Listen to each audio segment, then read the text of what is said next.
Hello, welcome. Thank you for joining us on this edition of News 2. I'm Sandra Gumansing.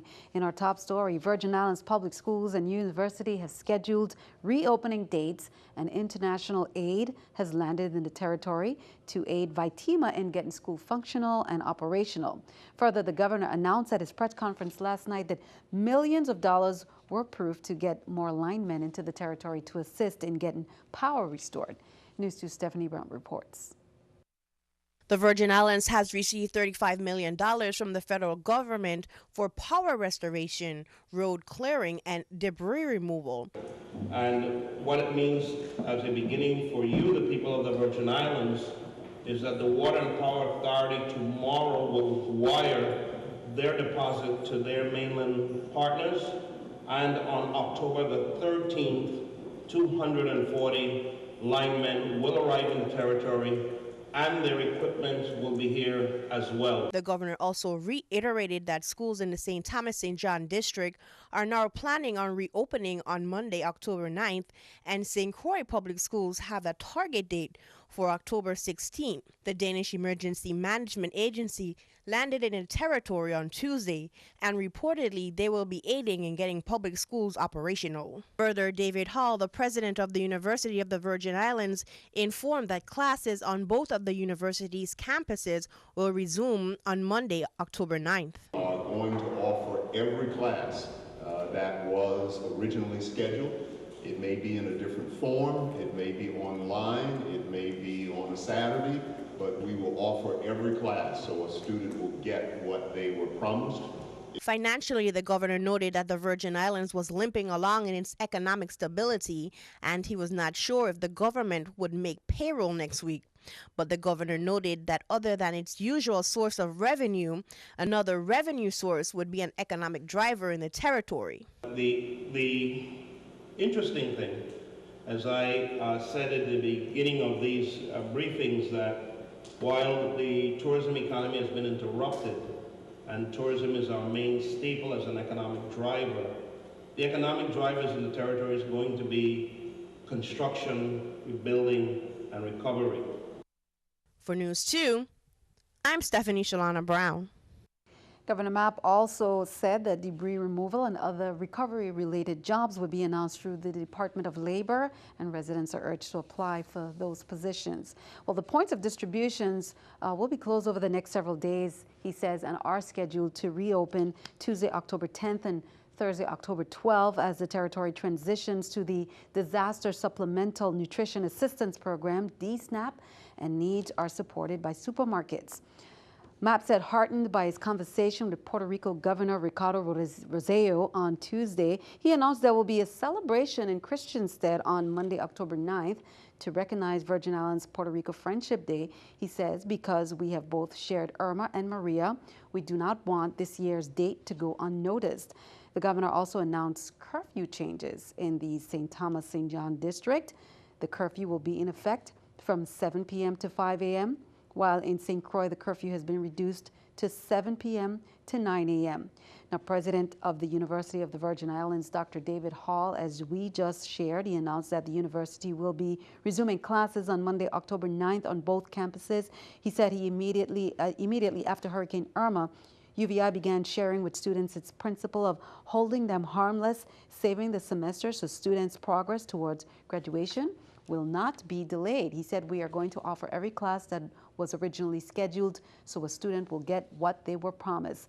Calling for flexibility and creativity from teachers, Dr. Hall explained the university would make adjustments for the lost time, such as extending class length and potentially offering classes online or on the weekends. The semester will be extended until December 22nd, and exams for this semester will be held during the first week of January next year.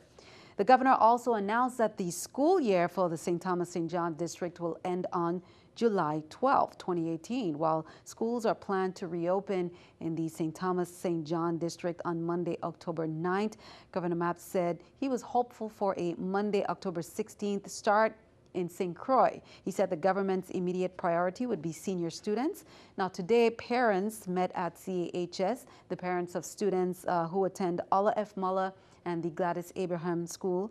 And then tomorrow, Friday, October 6th, from 1 to 2:30 p.m. Parents of Yvonne Bowski Elementary and E. Benjamin Oliver Elementary School, they will also be meeting at Shalimali High School, and these meetings are being held to discuss double sessions. Be sure to count them too to keep you updated. The Henry E. Rolson Airport in St. Croix reopened to commercial flights today, October 5th. It was the big day. American Airlines, Cape Air, JetBlue, and Seabourn, they have flights to travel to and from St. Croix. We have American Airlines to Miami, Cape Air, San Juan, St. Croix, St. Thomas, JetBlue to Fort Lauderdale, and Seabourn, which is San Juan, St. Croix, and St. Thomas. Customs, U.S. Customs and TSA are fully functional. Travelers should contact the airlines directly for flight schedules. VIPA thanks the U.S. and British military, federal and local government agencies, its contractors, and its airline and airport tenant partners for their assistance in reopening the Henry E. Rolson Airport's terminal 2 weeks after the territory was struck by its second Category 5 hurricane in a single month. Meanwhile, over in St. Thomas, JetBlue has announced the resumption of service to St. Thomas and St. Croix as well. And you can contact the airline for flight schedule information. That number is 1-800-538-2583. Now, the parking lot at the Cyril E. King Airport on St. Thomas is now back in normal operation. The published fee schedule is as follows. The first 15 minutes free, 16 minutes to an hour, that's $2, 1 to 2 hours, $4, 2 to 3 hours, $6, 3 to 4 hours, $8, 4 to 24 hours, $10, which is the maximum per day. Lost ticket is $10. Commissioner Beverly Nicholson Doty is asking tourism partners, she said, for assistance in helping the Department of Tourism complete a full assessment of our tourism product in order to develop the appropriate messaging to share with our off-island travel partners and the media. She urges them to complete a brief online survey to assist, and you can find that survey at usviupdate.com to update on your property's damage, current operational status, availability of power and water, and readiness to accommodate visitors, both vacationers and relief workers, in the weeks and months ahead. She said your information is critical and time sensitive as we prepare to meet with our cruise and airline partners, address the media, and attend upcoming travel trade events. Completing the survey will take just a few minutes and will allow the department to assess the status of our overall product and provide specific information to allow our travel partners and media who are eager for updates, she said. So be prepared to log on there. Here's an update from Vitima. Governor Mapp and Mona Barnes, who's the director of the Virgin Islands Territorial Emergency Management Agency, they welcomed the Danish Emergency Management Agency to the territory. The Danes spent the day Wednesday working closely with officials at the Department of Education, and we'll have more information on their visit. President Trump playfully tossed in paper towels to hurricane victims, as we saw maybe the lasting image of his trip to Puerto Rico, and we'll have more information on that. And here's our CNN report from Jeannie Mose. This is how not to distribute aid, especially if, unlike paper towels, you're not very absorbent when it comes to criticism. Well, the goofball's at it again. Acting like, you know, Steph Curry shooting paper towels to people. Does he really think like the paper towels are to sop up the flood? Look at that, I'm having fun. This one was a three-pointer. Twitter was brutal. Here, Puerto Rico, have a paper towel, was the caption above photos of devastation. This isn't a giveaway, you're not Oprah, tweeted someone else. Our president is basically a t-shirt cannon, wrote a senior editor from Cosmo. Conservative David Frum tweeted, as if dispensing dog treats to pets. President Trump's towel tossing was compared to other presidents hugging disaster victims. But at least when the president jokingly threatened to lob a can of chicken, the crowd laughingly said no. They seem to be enjoying things. Amid the bounty of criticism, Trump supporters came to the president's defense. Trump just tried to make people laugh for a few minutes and he gets nothing but grief, commented one. Wrote another, oh geez, first they whine he's not in Puerto Rico, now they're pissed he's helping out. The president handed out other items normally and lobbed only 6 rolls of towels on camera, but that's the part that sticks. He really puts the ass in compassion, doesn't he? The president found himself compared to Marie Antoinette. Let them eat paper towels. The next time President Trump gets the urge to toss, maybe he better stick to his Make America, including Puerto Rico, Great Again hats. As former Democratic Congressman John Dingell tweeted, "Heck of a job, Bronny." Jeannie Mo, CNN, New York. In other national news, new information indicates that Las Vegas mass shooter Stephen Paddock may have researched other locations prior to the attack. A person with his name booked a room at Chicago's Blackstone Hotel for August during the Lollapalooza Music Festival, and that's according to a spokeswoman for Wagstaff Worldwide Media, which represents the hotel. The hotel is across the street from where Lollapalooza happened. It's not clear if the person who made the reservation was the person who carried out the Las Vegas attack. The spokeswoman says that person never checked in. Chicago police say they are aware of the details or are in touch with federal authorities. Keeping our eye on the economy, let's take a look at the stock market watch at the New York Stock Exchange. According to the numbers, we can see the Dow up 113, NASDAQ 50, S&P 500 up 14. Coming up on News 2, we hear from the delegate to Congress, Stacey Plaskett. She appeared on C-SPAN last night discussing Trump's tour of damages from Hurricane Maria in Puerto Rico and the Virgin Islands. That's coming up.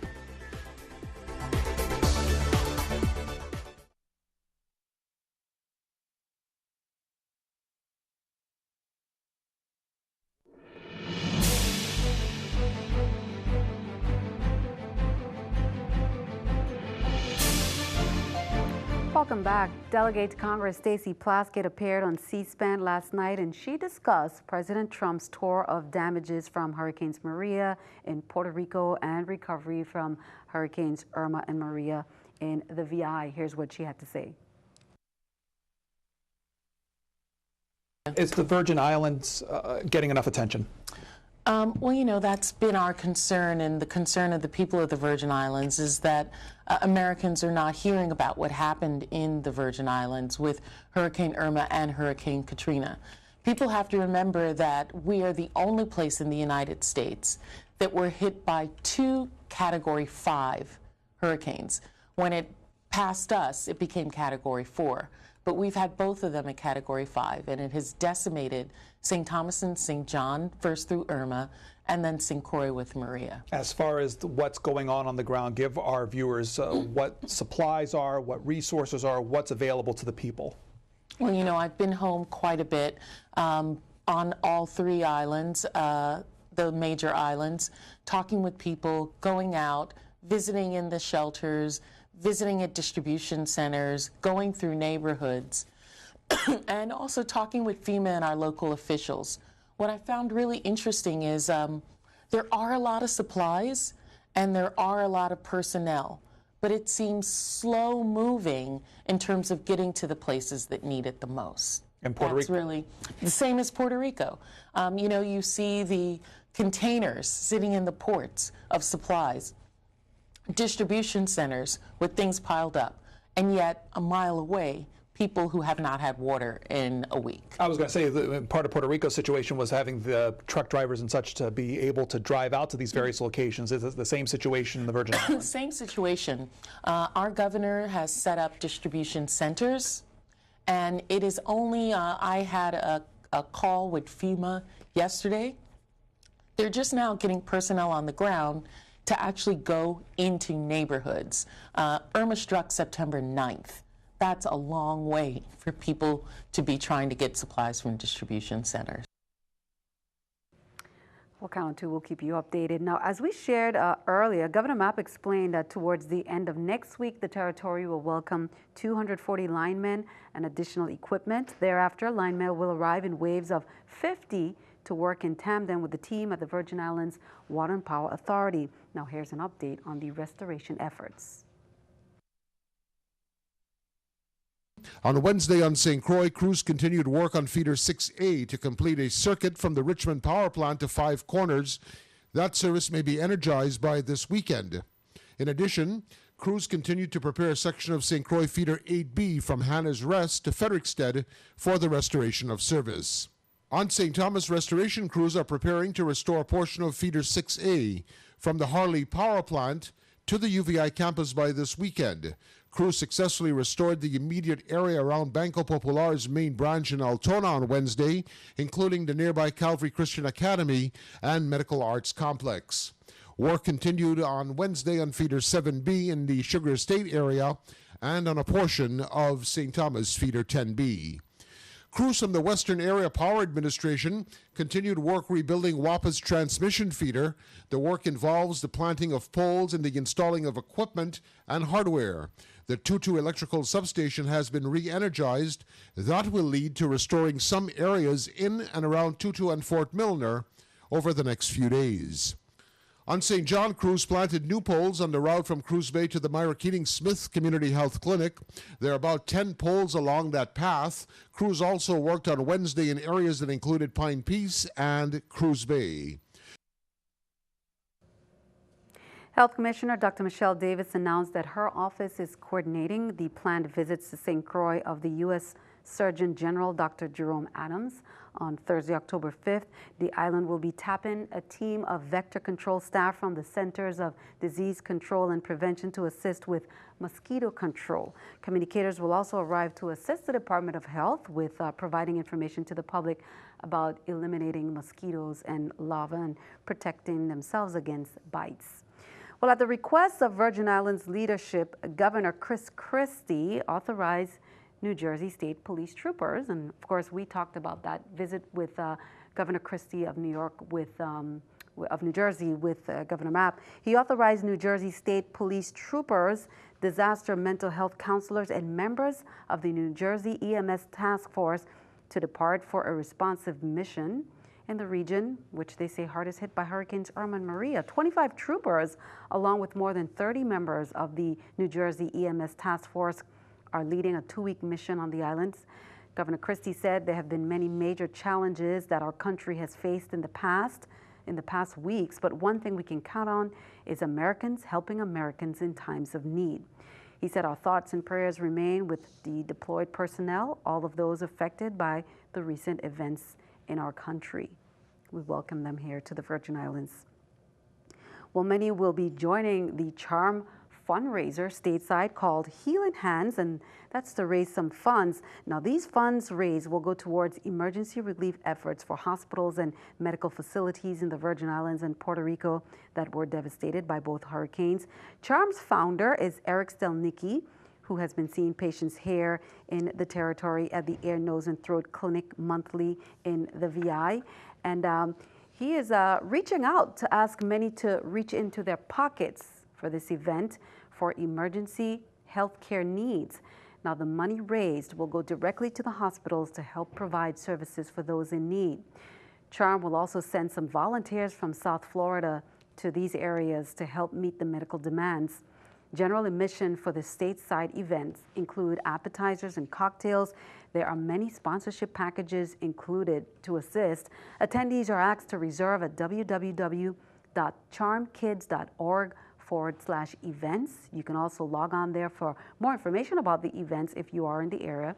Checks are payable at CHARM, Charm, 100 Southeast 15th Avenue, Fort Lauderdale, Florida, 33301. Stick around, your News 2 AccuWeather forecast is coming up next.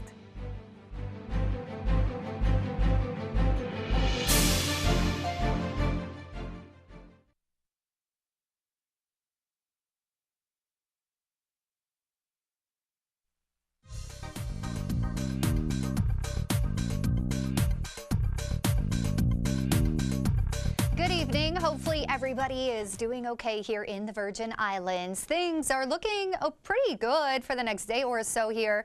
Taking a look at our radar and satellite, we're going to see some pop-up showers and thunderstorms throughout the night. Could see some gusty winds tonight as well, and some rough surf. We don't have any advisories in place, but keep that in mind if you are planning on heading out. Puerto Rico, that's where we're likely going to see maybe some brief downpours in those higher elevations. Everyone else, though, just some spotty showers at times. 78 degrees with a shower or two for tonight. Tomorrow in St. John, 89 degrees. We could see maybe a brief shower during the day tomorrow, though. It's going to be pretty nice. As night approaches, though, we're going to see some more frequent showers because of a tropical wave moving in. So St. Thomas, 89 degrees with a shower or two during the day, and St. Croix, 91 with a shower or two. Again, the Atlantic forecast for the marine forecast, 3 to 5 feet for our waves, winds out of the southeast, 5 to 10 knots. And again, we don't have any advisories in place, but the ocean is a bit rough, and we are seeing some pretty strong rip currents as well. The Caribbean side, 2 to 4 feet for the waves, winds out of the southeast from 5 to 10 knots. Now, here we are with the next couple of days. Friday night, those showers are going to pick up because of a tropical wave moving in our direction. Saturday, we're still going to see maybe a few more showers than we might typically see as that tropical wave moves through. But then by Sunday, well, we are certainly seeing some improvement, just maybe a spotty shower in places.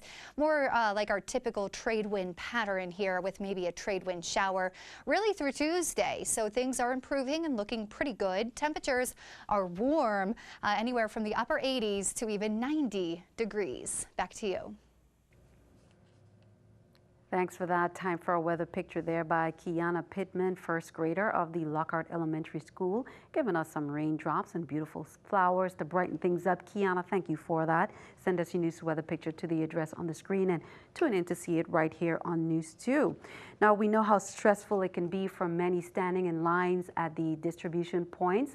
Well, Delegate Stacey Plaskett was able to coerce a woman with the voice of an angel to sing and encourage and motivate those in line with her. And we leave you with music from that. I'm Sandra Gumansing. Thank you for joining us. We will see you next time.